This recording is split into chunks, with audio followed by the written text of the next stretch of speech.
In this bottle is Prime Hydration, and we're gonna try it out to see how it stacks up to competition like Gatorade. Because since Logan Paul and KSI launched Prime, it's skyrocketed in popularity, especially with kids, even though the bottle specifically discourages that. So I wanna answer the question, is Prime dangerous? In this video, we're gonna go over its history, its marketing, and even the science of hydration to find out. Now, I wanna try Prime, but before we do that, we should go back to the beginning. Why was Prime created in the first place?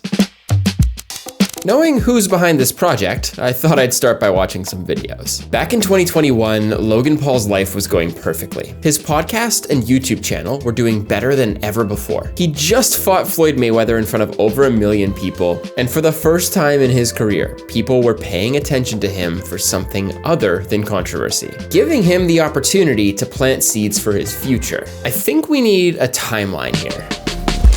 He started launching projects, CryptoZoo, Liquid Marketplace, and 99 Original. Now, I'm not gonna talk about these here, but let's just say that most of these haven't exactly gone to plan. Going back to the Mayweather fight, Logan was training hard. One of the biggest challenges he ran into was finding a good hydration drink to help him recover after the training. Logan said that drinks like Gatorade tasted bad, had no nutrients, and were too sugary. So back to our timeline. While Logan's working on all of these projects, a company called Congo Brands approaches him.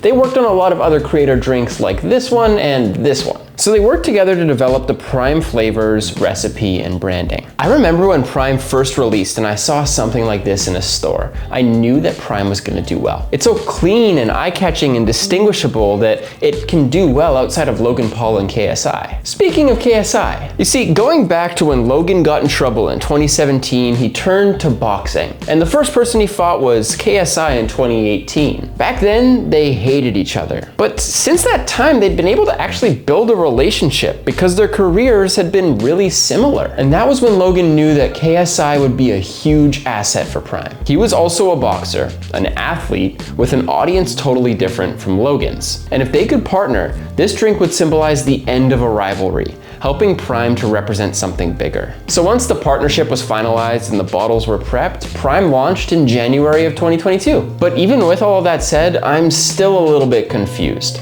I mean, for them to sell 1 billion bottles, every single one of their subscribers would have to buy 20 of them. So I went back to researching. From what I can tell, the success of Prime comes down to 4 main reasons: curiosity, flavor, scarcity, and status. Starting with curiosity, Logan and KSI nailed the launch marketing. They put out videos together talking about how they created the product, and they sent the product to other influencers to spread the word. This saturated the market. Everyone was talking about Prime, and there was a lot of hype around it. So people wanted to know if the product was as good as they'd heard, which leads to the next piece: flavor. In my research, I wanted to know who's actually watching Logan Paul and KSI. According to Creator IQ, half the people who watch their content are young men. So when you know who's watching, you can adjust your product to fit them better. Now, I'm gonna try these in a minute, but what's important to know is that Prime is notoriously very sweet, which is perfect for a younger audience, and it makes them want to come back for more. Not to mention that there's a ton of flavors for them to try, giving them many opportunities to buy the product. But this isn't even close to the biggest factor. Having marketing and having a good flavor is just the base for the rest of the system. And that's where scarcity comes in. The demand quickly ate through the supply that was already available, and Congo Brands couldn't make enough bottles in time to keep up with the buyers. In any business, if demand is high and supply is low, you're in a pretty good spot. People are willing to go out of their way to get your product and spend more money for it because of how scarce it is. If you need an example, look at the PlayStation 5 or any hype sneaker launches. So when Prime restocks would happen in stores across the US and UK, fans would gather and it would sell out instantly. And because of the insane demand, it started to get the attention of people who had never even heard of Logan Paul and KSI. Ultimately, scalpers started buying bottles and reselling them online for thousands of dollars, which led to the fourth factor: status. When something is in high demand, it creates status for the people who have it. Normally, this is reserved for luxury products like cars and watches. But Prime effectively became a status symbol for teens because of how scarce it actually was. Schools across the world saw a huge craze among their kids for the drink. And ultimately, a lot of these schools had to ban Prime because of the black market that was forming. All of this combined created more of a hype factor. So, I guess it's time that I finally give it a try.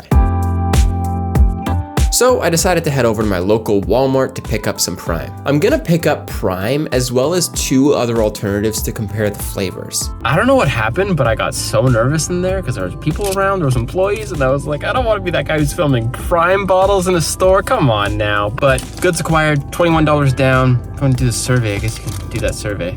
Up to you. It's taste test time. We got all 5 flavors of Prime. And the OGs. We got Body Armor and Gatorade. Add those to the lineup here. First things first, let's talk about price. And keep in mind that I'm in Canada. So these Prime bottles here all cost $2.97 each. Body Armor came in at the same at $2.97 as well. And Gatorade, this big bottle here, it was $1.78. Cost per milliliter, Gatorade comes in on top, way ahead. Then we have Prime, which is a good cost per milliliter. And we have Body Armor. Now, I'm not sure where to start, but I think we'll start with the OGs as a sample. I couldn't find a fruit punch from these, so I'm gonna compare these to the Ice Pop right here. So we'll start with Gatorade. Now, personally, I'm more of a white Gatorade guy myself. To be honest, I usually only drink red Gatorade when I'm hungover.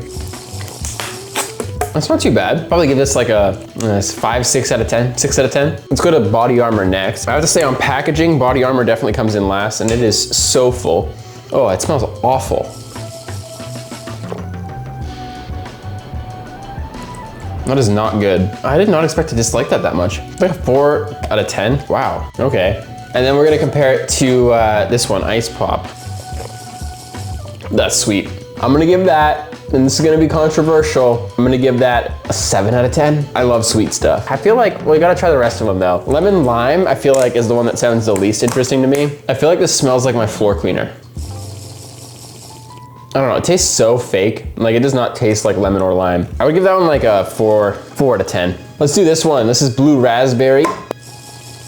I would give that a 7. That's really good. Let's try the Metamoon now. That's good. Metamoon's getting a 9 out of 10. That's so good. And then we've got Strawberry Watermelon. That one's nasty. Tastes like the Body Armor, man. That's also getting a 4 out of 10. I don't remember what I rated these, but I know that Prime scored higher on a couple and lower on a couple. So I feel like it honestly depends on the flavor. Next, I set out to look at the ingredients, but I realized I was in over my head. These are all very different drinks. So it leads me to wonder which one's actually best for what. Like, is Prime actually a good hydration drink? I don't know. And more specifically, why does it say not intended for children? Since this drink launched 2 years ago, I've heard a ton about how bad it supposedly is. From FDA investigations to Health Canada recalls and news reports about how dangerous it is to drink. But to be honest, I still don't get what specifically is so bad about it. So I decided to watch this video from James Smith to understand a bit more.